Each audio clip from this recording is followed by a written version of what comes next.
Bonjour à tous et bienvenue dans cette nouvelle vidéo qui n'est ni un podcast, ni un vlog. Je ne sais pas si vous avez remarqué, mais j'essaie de me diversifier. Vraie youtubeuse ici. Peu importe.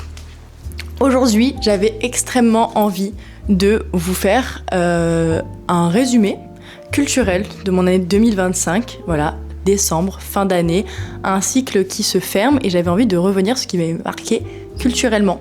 Donc il y a un format sur YouTube que j'aime énormément. Ce sont les n'importe quoi des îles que je vous conseille fortement si vous ne connaissez pas.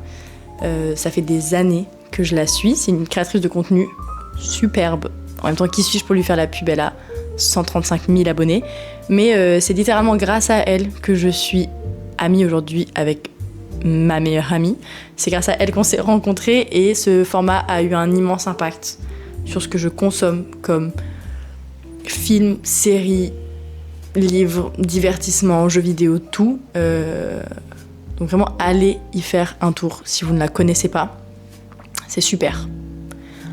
Bref, passons aux choses sérieuses. Nous ne sommes pas ici pour faire un n'importe quoi, mais je voulais quand même vous faire une vidéo de mes favoris de l'année 2025, mes petites 5 étoiles, ce qui sort du lot. Et je me suis dit que le faire en plusieurs parties, ce serait pas mal. Donc rien de bien nouveau sur les catégories films, séries, livres, expo spectacles, musique, concerts, vous verrez tout ça. Je pense qu'on n'est pas trop mal en termes de programme. Il y a des choses à dire, il y a beaucoup de choses à dire. Donc on commence tout de suite. Alors petit disclaimer, mais ça a été extrêmement compliqué pour moi de faire une sélection parce que j'ai un cœur immense, voilà. Et j'ai tendance à plus aimer les choses qu'à ne pas les aimer. Donc quand quelque chose me plaît, ça a de fortes chances. Et ça peut rentrer très vite dans mes favoris. Donc il a vraiment fallu que je fasse un tri et un travail de sélection sur ce qui méritait d'être dans une vidéo. Parce qu'on ne peut pas tout dire en 10 minutes. Et je sais que sinon j'aurais absolument tout mis, tout ce que j'ai vu. C'était vraiment compliqué de faire un choix. Pour commencer dans la catégorie films et séries, je me suis aidée de mon Letterboxd parce que mon cerveau me joue des tours et que je ne me souvenais absolument pas de ce que j'ai pu voir cette année. J'ai vu pas tant de choses que ça. Pourtant, je suis dans le domaine du cinéma, donc je devrais être un peu plus cinéphile que ça. Mais voilà, pareil, on ne va pas parler de ce qui est sorti de cette année, pas uniquement de ça en tout cas, mais plutôt de ce qui m'a marqué moi en 2025. Et vous allez voir ce qui m'a marqué, c'est pas forcément sorti cette année-là. Et le premier exemple est un exemple parfait parce que j'ai adoré The Office. Je sais, c'est une surprise pour absolument personne. Ce show est exceptionnel, mais que voulez-vous, j'arrive après la guerre. J'ai eu beaucoup de mal. J'allais dire un peu, mais j'ai eu beaucoup de mal avec la première saison. Il a fallu que je m'accroche. Mais je me suis accrochée et ça y est, je suis accro. Je sais que ça va devenir ma personnalité entière de regarder cette série. Je sais que l'humour de cette série va s'imprégner dans mes tissus, d'accord ? J'ai vraiment l'impression que c'est une série que je vais pouvoir regarder en boucle. Et vous commencez à me connaître. Quand une série me plaît, je la regarde vraiment en boucle. Pour ceux qui connaissent pas, comme moi, qui sont un peu à côté de la plaque, The Office, c'est un faux documentaire qui suit le quotidien complètement absurde des employés d'une entreprise de papier. Et il y a des relations hyper cheloues, un humour très gênant, des énormes malaises et des gros regards cam. Tout ce que j'aime. Et on finit évidemment par s'accrocher au personnage, alors que les premiers épisodes nous paraissent tellement affreux. Bref, je m'étale pas, en plus The Office est vraiment connu, mais allez voir The Office, il faut s'accrocher, je vous jure, c'est super. Dans une toute autre catégorie, j'ai regardé Parasite, une grosse partie de la filmographie de Bong Joon-ho, j'ai peur de mal le dire, et je ne sais pas si c'est parce que je l'ai étudié sous toutes, mais je dis bien toutes ces coutures en cours, mais je suis devenue obsédée par ce film. Je l'ai fait regarder à énormément de personnes depuis. Je l'ai vraiment saigné, je l'ai regardé plein de fois, déjà beaucoup de fois en cours, uniquement pour l'étudier. Mais à côté de ça, c'est vraiment un très bon film. Pour ceux qui connaissent pas, c'est une famille très pauvre qui va peu à peu s'infiltrer dans le quotidien d'une famille extrêmement riche. C'est un film plutôt drôle, extrêmement dérangeant, très maîtrisé dans sa réalisation et avec une critique sociétale hyper forte, donc que demander de plus. Petit trigger warning, c'est assez violent quand même, mais très chouette. dans quelque chose de beaucoup plus doux. Shame on me, mais je n'ai pas vu tant de films d'animation que ça cette année. J'ai très récemment vu Zootopie 2 qui est sorti la semaine dernière, si je dis pas de bêtises. Je vais pas m'étaler sur le sujet, mais c'était vraiment très chouette. Voilà, allez le voir au cinéma, les cinés sont en galère, le cinéma est mort depuis le Covid, donc faut aller les soutenir. Et puis le film mérite d'aller le voir quand même, techniquement c'est très beau, mais je voulais m'attarder surtout sur un autre film d'animation qui est sorti cette année, les Bad Guys 2. Encore une fois, j'arrive après la hype, je ne connaissais pas les Bad Guys, mais c'était incroyable.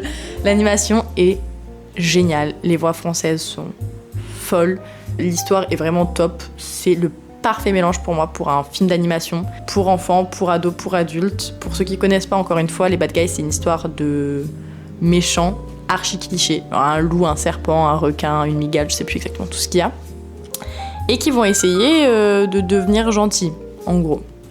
Et c'est hyper drôle, c'est très très très rythmé en termes d'animation, visuellement très stylé et assez touchant quand même. Moi j'ai lâché ma petite larme. Enfin, c'est pas très compliqué de me faire pleurer, mais j'ai lâché ma petite larme. Et voilà, et le 2 est sorti cette année, super, je le recommande autant, presque aussi bien, voire mieux que le premier. Pépite. Pour rester dans la catégorie film d'animation, je vous conseille Amélie et la métaphysique des tubes. C'est un très très très joli film qui m'a énormément émue. Les visuels sont magnifiques. C'est tiré du roman d'Amélie Nothomb que personnellement j'avais adoré quand j'étais plus petite. Je sais pas si c'est parce que je suis extrêmement sensible au sujet de l'enfance, mais j'ai vraiment trouvé ça superbe. Je pourrais pas vraiment vous expliquer de quoi ça parle, c'est les premières années d'une jeune fille, donc Amélie, au Japon. Et c'était vraiment super, et tous les retours que j'ai eus de mes amis sont aussi très positifs, c'est de l'animation. C'est très beau, je sais pas si c'est français, je pense que c'est belge. Pépite. Et cette adaptation, c'est une très très bonne transition pour parler de livres. Je ne vous lâcherai jamais avec ce sujet. Et le premier dont je vais vous parler, les deux premiers même dont je vais vous parler, ce sont des adaptations de films ou de séries, et c'est marrant de le voir dans ce sens et pas dans l'autre. Ce ne sont pas des séries adaptées de livres, mais des livres tirés de séries ou de films. Et le premier dont je vais vous parler, c'est Arco, que j'ai juste ici. C'est mon grand frère qui me l'a offert, et c'est l'artbook du film, donc du film d'animation Arco, si vous suivez. Ce film, il a été vachement primé à Annecy, il a beaucoup fait parler de lui, je sais pas si vous avez vraiment suivi, mais l'histoire, c'est concrètement Arco, un enfant du futur, je crois, qui atterrit dans le présent et rencontre une petite fille. Et ensemble, ils vont vivre une petite aventure autour du temps, de l'amitié, de la transmission. C'est hyper joli. Je vais être transparente avec vous, je ne l'ai pas encore vu, mais j'ai lu le livre. Voilà. Sincèrement, les visuels m'attiraient pas. Tant que ça, la cape arc-en-ciel, c'était pas trop mon délire. Donc, je ne me suis pas déplacée au cinéma. Je crois qu'il passe encore dans certains cinémas de Montpellier. Ça m'avait pas tapé dans l'œil. Mais, à voir le livre, ça m'a donné envie d'aller voir le film. Ce que j'apprécie beaucoup avec ce livre, c'est que c'est un peu plus approfondi qu'un artbook habituel, parce qu'il est rempli d'explications. Voilà. C'est très agréable à lire, parce qu'il y a des croquis, des décors, des explications sur comment ça a été fait. Et en plus, c'est français, que demander de plus ? C'est super. On a des productions françaises en ce moment qui sortent et qui fonctionnent très bien. Donc, allez au cinéma, d'autant plus quand c'est français. La deuxième adaptation, c'est Samuel d'Émilie Tronche. Alors, c'est simplement, entre gros guillemets, ces dessins de la série qui ont été remis en forme dans un livre qui est absolument magnifique. Je l'ai eu pour mon anniversaire. Attendez, je vous le montre. Et j'étais trop contente. Je vous conseille aussi la série. Elle est disponible gratuitement sur Arte et sur YouTube. J'ai personnellement eu la chance de le voir au cinéma sur grand écran et c'était vraiment une séance et un moment ultra réconfortant. La salle était pleine, c'était trop génial. Pour ceux qui ne connaissent pas, encore une fois, Samuel, ça raconte le quotidien très simple d'un petit garçon, de ses émotions, de ses amitiés, de ses petites angoisses.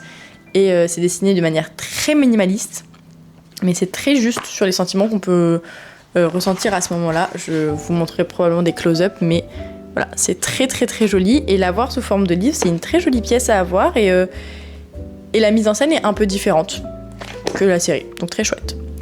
Bon, je vais pas trop m'étaler sur les livres parce que j'ai sorti un podcast d'1 heure sur le sujet la semaine dernière et je sais que ça ne plaît pas à tout le monde. Donc je vous conseille d'aller le voir, déjà si c'est pas déjà fait et si ça vous intéresse. Mais voilà, on reste dans les artbooks. On va pas trop rentrer dans la fiction ou dans la littérature. Mais Génération Loup, je l'ai pas là sous la main, mais c'est un immense bric-à-brac d'histoires, de croquis, d'anecdotes sur les livres. Tout ce que j'aime à propos de Lou. Lou, c'est une série sur une gamine, mais j'en ai parlé pareil dans le podcast. Si vous avez grandi avec Lou, c'est hyper inspirant et vraiment génial. On arrive à un autre stade de l'histoire, en fait. On suit plus vraiment l'histoire, mais c'est vraiment... je me perds dans mes propos, mais c'est trop chouette. Voilà, je vous conseille. Pour la catégorie exposition spectacle, j'ai vraiment dû me creuser la tête. Mais... j'ai vu pas mal d'expositions cette année, et notamment des expositions contemporaines, ce qui sort assez de ma zone de confort. Pour commencer, je suis retournée aux Pays-Bas à Amsterdam, et j'ai revisité le musée Moko. Si vous êtes de passage à Amsterdam, je vous le recommande à 200%. Je vous le recommande vraiment fortement, le bâtiment est très mignon, et les expos sont assez originales, sans être trop farfelu. C'est un bon mix pour tous ceux qui ne sont pas fans de contempo et qui voudraient un peu s'y essayer. C'est vraiment pas exceptionnellement dérangeant, donc vraiment allez-y.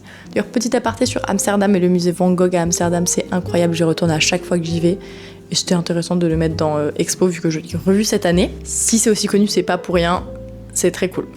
Bref, pour revenir à Montpellier, parce qu'en France on a quand même accès à des choses intéressantes, on a la chance d'être une ville d'art et de culture. Cette année j'ai beaucoup squatté le musée Fabre pour dessiner, croquer, et puis j'ai aussi découvert la joie de faire des musées seuls, quel bonheur. Mais je suis également plusieurs fois allée au Moko, on reste dans le contemporain, notamment pendant l'exposition sur la science, je n'ai plus le terme exact, mais c'était très impressionnant, il y avait des grosses structures mécaniques mélangées avec de l'organique, c'était assez époustouflant. Je vous conseille d'aller au Moko si vous êtes de Montpellier ou des environs parce qu'il y a souvent de nouvelles expositions. Cette année, c'est quelque chose sur l'atelier d'art, il me semble, et vraiment, vraiment cool, vraiment intéressant pour les étudiants en art, en plus c'est gratuit, donc allez-y. Pour ce qui est des spectacles, je suis allée voir cette année Panayotis Pasco. J'avais adoré son spectacle presque sur Netflix. C'est un de mes spectacles doudou que je regarde quand ça va pas. J'avais offert les places à ma meilleure amie pour ses 19 ans et on y est allé cette année ensemble. On a énormément rigolé. C'était très très touchant. J'espère qu'il le sortira sur Netflix comme le précédent. Et en plus, il me semble que son livre, La prochaine fois que tu mordras la poussière, est actuellement en spectacle, en tournée de théâtre, mise en scène par son petit frère, il me semble. Et voilà, Panayotis Pasco, si vous ne connaissez pas, il me fait pleurer et rire dans chacun de ses spectacles. Super. Pour les concerts, cette année, je ne suis pas allée voir énormément de concerts, j'en ai vu 2 ou 3. Je suis allée voir H Jeune Crack. Je le connaissais pas tant que ça quand on a pris des places. Mais il fait maintenant partie, pas de mes artistes les plus streamés, mais j'ai énormément streamé une de ses musiques qui s'appelle Hustlers. Ça fait partie de mon top 5 2025, je crois. Le concert était super, les gens étaient très bienveillants et c'était un peu un concert sur un coup de tête avec un de mes meilleurs potes. Le moment était hyper agréable, ça se voyait qu'il maîtrisait la scène, la présence était cool et voilà, les gens étaient intéressants, étaient cool. Mais le concert de ma life, je triche un peu parce que ce n'était pas en 2025, mais fin 2024, c'était Nelik. Voilà, pour ceux qui ne connaissent pas Nelik, déjà, allez streamer. Mais on est allé le voir à Marseille dans une toute petite salle et c'était exceptionnel. Pour ceux qui connaissent Marseille un peu, on est allé le voir à L'Affranchi et l'ambiance était folle. Il n'y avait pas grand monde, on a même pu discuter avec l'équipe après, donc Nelik, son frère et toute la team. Vraiment, c'était un souvenir incroyable. J'attends avec impatience la prochaine tournée. C'était fou. Je ne saurais pas expliquer à quel point c'était trop bien. L'ambiance était folle. C'était le meilleur concert de ma vie. Pour 2026, j'ai déjà des concerts de prévus, notamment Ajar. On va le voir dans la même salle que Nelik. Pareil, si vous connaissez pas Ajar, allez écouter. Son dernier album, là, Jazz Méditerranée, fait clairement partie de mes favoris 2025. Il était obligatoire que je le mette dans cette vidéo. C'est une vibe très sud mélangée avec du jazz, d'ancien, du moderne. J'ai littéralement saigné cet album. C'est dans mon top Spotify. Et d'ailleurs, côté album, Spotify m'a quand même aidé avec son Wrapped, même si je trouve qu'il n'est pas du tout cohérent avec tout ce que j'ai streamé cette année. Mais j'ai énormément écouté Chromacopia de Tyler, the Creator. Et attendez, j'ai réussi à trouver le vinyle. Introuvable. Enfin, j'ai rien trouvé du tout, c'est ma mère. Petite anecdote. Mais un jour, je reçois une photo de ma maman. Enfin, ma maman m'envoie une photo du vinyle. Sans rien. Sans mots, sans rien. Et en fait, elle était dans une brocante et il y a un mec qui me dit « Ah, il est introuvable ce vinyle !» Et elle me l'a juste envoyé. Elle savait pas du tout que j'écoutais cet artiste, encore moins cet album, et qu'il était introuvable. Et donc, j'ai sauté sur l'occasion, elle me l'a acheté. Je suis mais plus que ravie. D'ailleurs, j'ai failli aller le voir en concert. Enfin, pas cet été, mais l'été qui arrive. Il passe en festival à Londres avec Rex Orange County en tête de liste. Je me tâte à y aller, mais j'ai eu pas mal de retours négatifs sur le festival de l'année dernière. Après, tout peut changer. Mais voilà, je ne sais pas si je vais le voir. C'est à Londres, ça coûte de l'argent, donc je ne sais pas encore. Mais qu'est-ce que j'aimerais! Voilà, je crois qu'on a fait le tour pour mes favoris de 2025. J'ai essayé de garder ça le plus concis possible et le plus express pour ne pas m'étaler et faire une vidéo d'1 heure sur tout ce qui m'a marqué. J'espère que ça vous a plu. Merci d'avoir regardé cette vidéo. Je pense jamais à le dire, mais évidemment, n'hésitez pas à vous abonner, à liker et à laisser un petit commentaire. Dites-moi quels sont vos favoris de l'année. J'adore avoir des recommandations, surtout des gens qui sont dans la même vibe que moi et de découvrir de nouvelles choses. Donc surtout, n'hésitez pas, c'est le meilleur soutien que vous puissiez m'apporter. Et voilà, on se retrouve très vite dans une prochaine vidéo. J'espère que ça vous a plu et je vous embrasse très fort. Bisous!